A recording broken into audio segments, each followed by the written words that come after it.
আচ্ছা, চলেন একটা সহজ গল্পের ভেতর দিয়ে কোহেরেন্ট শব্দটা শিখে ফেলি। ধরুন, এই ছেলেটার নাম রিফাত। স্কুল প্রজেক্টের জন্য ওর মাথায় দারুণ একটা আইডিয়া এসেছে। ও ওর বন্ধুদের আইডিয়াটা বোঝানোর চেষ্টা করল, কিন্তু ওর কথাগুলো সব কেমন যেন জট পাকানো, মানে এলোমেলো। ওর বন্ধুরা তো একদমই কনফিউজড। রিফাতের এত দারুণ আইডিয়াটা ওরা বুঝতেই পারল না। কিন্তু সমস্যাটা কোথায় হলো? বন্ধুরা কেন বুঝতে পারল না? চলেন দেখি। ওর টিচার ওকে বললেন, রিফাত, তোমার ব্যাখ্যাটা কোহেরেন্ট হতে হবে। তো এই কোহেরেন্ট শব্দটার মানে কি? মানে হলো কোনো কিছু যখন যৌক্তিক, গোছানো আর পরিষ্কার হয়। ব্যাপারটা অনেকটা এরকম। ইনকোহেরেন্ট হলো অগোছালো, আর কোহেরেন্ট মানে একদম সাজানো গোছালো। তো রিফাত আবার চেষ্টা করল। এবার সে আগে নিজের ভাবনাগুলো গুছিয়ে নিল। সে ঠিক করল ধাপে ধাপে বলবে, প্রথমে লক্ষ্যটা কি, তারপর প্ল্যানটা কি, আর শেষে কি হবে।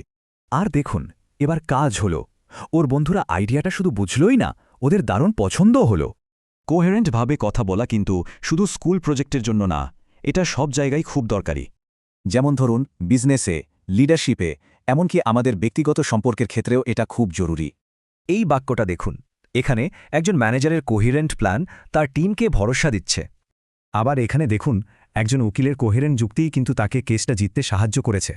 আর এই উদাহরণে সমস্যাটা কোহেরেন্টভাবে বোঝানোর কারণেই সবাই মিলে একটা সমাধান বের করতে পারল। তাহলে মূল কথা হলো, কোহিরেন্ট হওয়ার মানেই হলো নিজের আইডিয়াগুলো পরিষ্কারভাবে অন্যদের বোঝাতে পারা। কিভাবে আরও কোহেরেন্ট হওয়া যায়? সহজ 3টা স্টেপ আছে। বলার আগে ভাবুন, পয়েন্টগুলো গুছিয়ে নিন, তারপর বলুন। তাহলে এবার ভাবার পালা। এরপর কোন আইডিয়াটা কোহিরেন্টভাবে সবার সামনে তুলে ধরা যায়।